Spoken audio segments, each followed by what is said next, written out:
Asante. Na hapa ndipo kwani zile falsafa za kuwa sisi tuwafundisheni watoto wetu historia za mashujaa wetu, kweli ndio hiyo nayosema sasa, kwa sababu wewe ukimfundisha yeye ndo atamchukulia kwa mimi babangu, babu yangu, nani yangu, bibi yangu ndio shujaa wangu. Kweli. Lakini sasa sisi tumewafundisha historia za wachezaji wa mipira, ndio utampata mtoto anakwambia mimi ni mchezaji fulani, mimi kwa sababu hawa mashujaa ambao sasa umewataja tumewatoa wala hawawajui kabisa. Ukimuuliza amekufaidisha na nini? Si ni mchezaji mpira mkubwa, mimi namjua tu. Lakini hujapata funzo kutoka kwake, ni funzo lipi amekufunza? Naam. Sasa yeye utampata mpaka kutembea, mara nyingine anatembea kama fulani kwa sababu amevutiwa na yule. Kwa sababu huku hatukuwapa ile picha mzuri ya hawa. Lau tungewapa picha mzuri ya Mtume sallallahu alaihi wa alihi, maimamu, maswahaba, mababu zetu, lakini unakuta mtoto pengine hata babu yake hamjui. Kweli.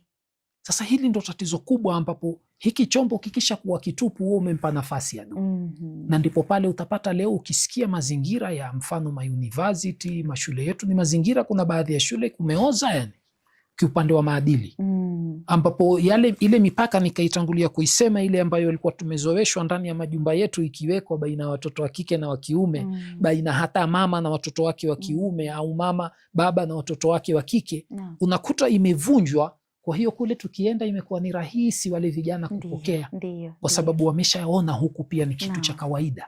Sasa ndo nikasema huku tatizo kubwa ni nini?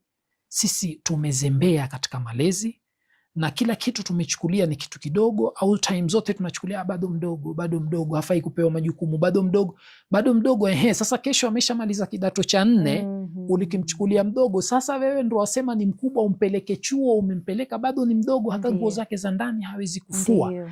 Sasa kwa hiyo umempeleka ndiye akafanya nini? Ndipo pale anapokwenda kuharibika, kwa sababu akili yake tupu, haina kitu. Yeye anajua ni kusoma tu na kuandika, pengine amepata kweli, lakini kimalezi hana chombo chake cheupe.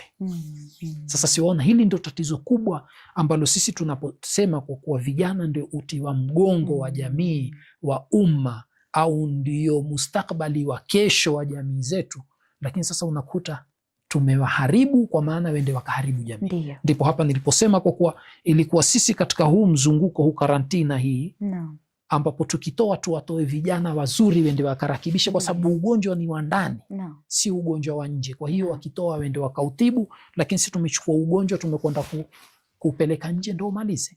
Sasa hili ni tatizo. Ni lazima wazazi tuhakikishe kwanza tumerudi katika jukumu la kulea, na tujue kwa kuwa ni jukumu letu, ni wadhifa wetu, na tukishaamua na tukifahamu hilo, basi 100% tutatengea.